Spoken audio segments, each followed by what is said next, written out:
سال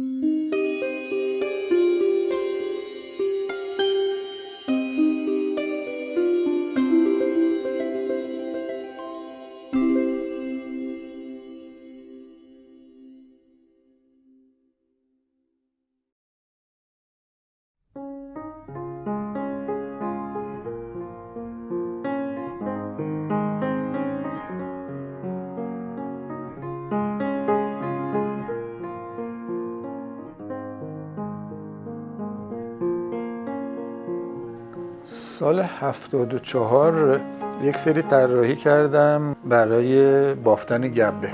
دلیلش مناسبتی بود که اتفاق افتاد. من یکی از همکاران و دوست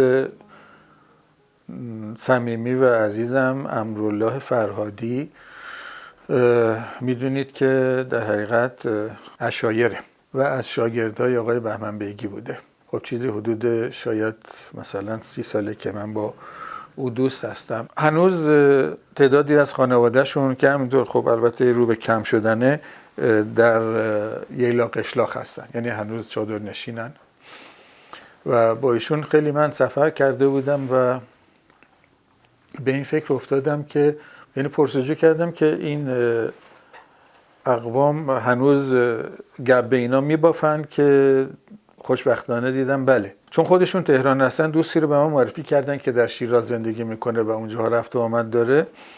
قرار شد من طرح‌ها رو بفرستم برای ایشون و هر 10 روز یک بار هم میرفتم شیراز و برمیگشتم که این بافته ها رو ببینم. موقعیت بسیار خوبی بود برای اینکه برای اولین بار شد که خیلی گبه دیده بودم که بسیار نازل شده بودند و هستند. موفق شدم که پشم مرغوب پیدا بکنم از طریق ایشون، از دسفول می آوردند. رفتیم یک رنگ رز قدیمی پیدا کردیم که رنگ گیاهی کار می کرد. گرچه همه اینها گران تمام می شد، هزینه های بالایی می برد، اما تجربه خوبی بود برای من و این بافنده ها شروع کردن بافتن. بافند قدیمی هایی که مسن‌تر بودن خیلی حیرت انگیز بود برای من. موفق شدند که از همون پرینت آچهاری که من بهشون میدادم عیناً میبافتند. خیلی غریب بود. هیچگاه از من شطرنجی نخواستند اونها. که تعدادی از نقاشی ها و تعدادی از اتودهایی رو که کردم رو تبدیل به گبه کردم. مثلا همینه که اینجا هست، نقاشیشو قبلا تجربه با سیلک اسکرین کرده بودم که این نقاشی رو دادم اینا بافتن. حتی رنگا رو میرفتم پشما رو میگفتم که کدام رنگه، مشخص میکردم. یک نمایشگاه شد، چون قیمتم ارزان گذاشته بودم، در حقیقت همون قدری که تقریبا شاید برام تمام شده بود و تمام شد.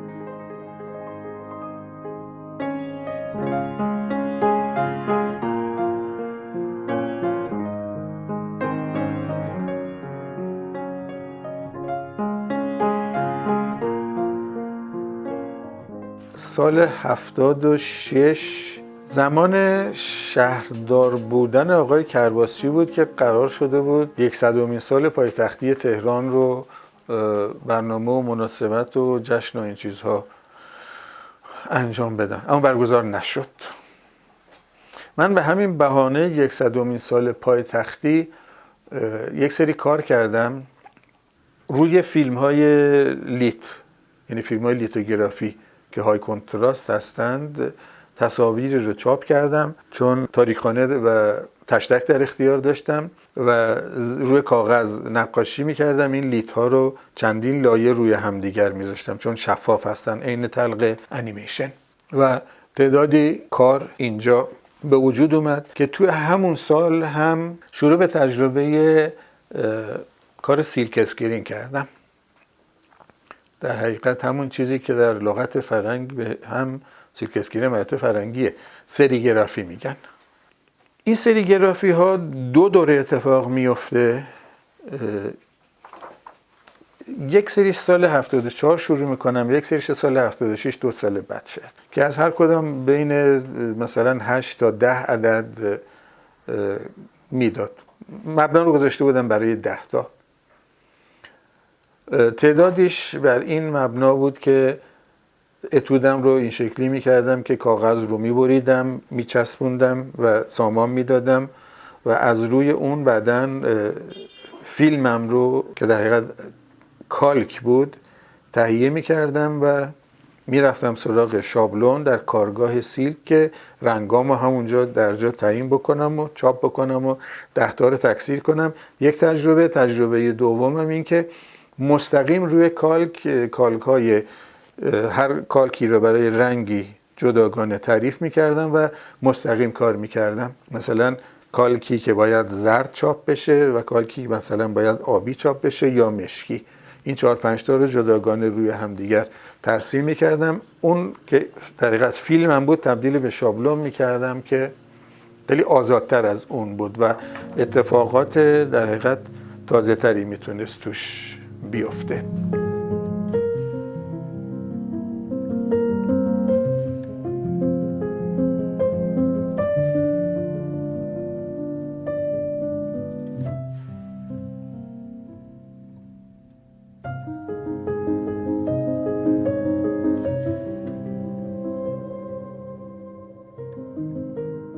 هر سال یک برنامه‌ای در AGI هست که طراحان یک کار میکنن برای موضوعی که اون سال تعیین میکنند.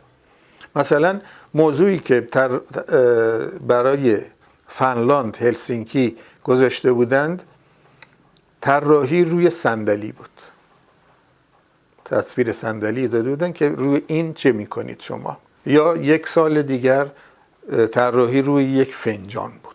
بنابر توانمندی که اون کشور داره یا بهش معروفه انجام ده. مثلا سالی که در ژاپن بود طراحی برای بادبزن‌های دستی. در سال ترکیه نمایشگاه گفته بودن با چهره خودتون از مناسباتی که امروز بر جهان حاکمه یک کار درست کنید. با همین پیچیدگی و در حقیقت غیر آشکاری. این کار رو من با یک پروژکسیون کردم. در حقیقت سری علائم شهری رو مثل ورود ممنوع‌ها و توقف ممنوع‌ها و گردش به راست و به چپ ممنوع‌ها، این علائم ممنوعیت رو پیدا کردم از طریق یک پروژکتور گذاشتم روی چهره خودم، تابوندم و دادم برادرم عکاسی کرد و این مجموعه رو یکیش البته اونجا فرستادم، ولی چون خیلی کار شده بود تبدیل به یک مجموعه شد.